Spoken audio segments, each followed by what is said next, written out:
Nalaman ko may cancer ako noong 2001. Nasa Amerika kami noon ng mama ko, siya yung may sakit. Unfortunately, for me, ako pala yung may sakit, hindi siya. So, yun nga, natuklasan ko na may cancer ako, stage 2 siya.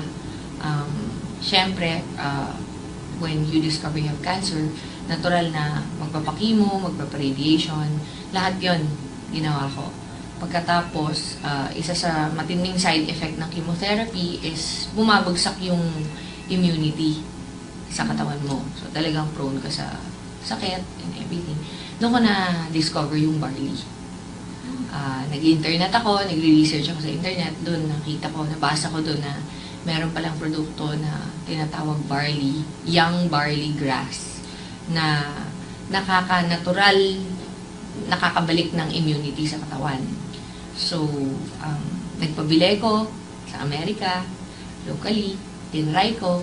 Yung recovery period ko nung first chemotherapy ko na tumagal ng 21 days, naging 4 days lang nung pangalawang chemo ko na.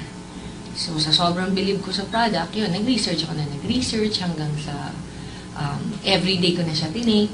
Sabi ng mga doktor ko, hindi na daw ako magkakaanak ulit pagkatapos ko magpa-chemotherapy dahil nga sa sobrang toxic ng mga drugs ng chemo, masisira na daw yung ovaries ko. Hindi na ako magkakaanak ulit. Pero dahil sa pag-take ko ng barley araw-araw, after 3 years nakalipas, bumalik yung menstrual cycle ko, nagkaanak ako ulit.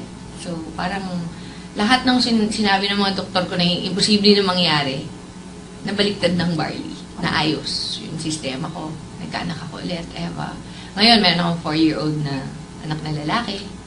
So, and every day, hindi ako nagpa-vitamins. Hindi ako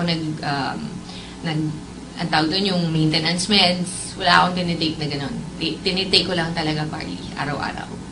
So, syempre, kahit paano, tao lang naman ako. Hindi ko naman sasabihin na kahit kailan hindi ako nagkakasakit. Pero, magkasakit man ako, ina-up ko lang yung dose ng barley, nakukontra siya kaagad.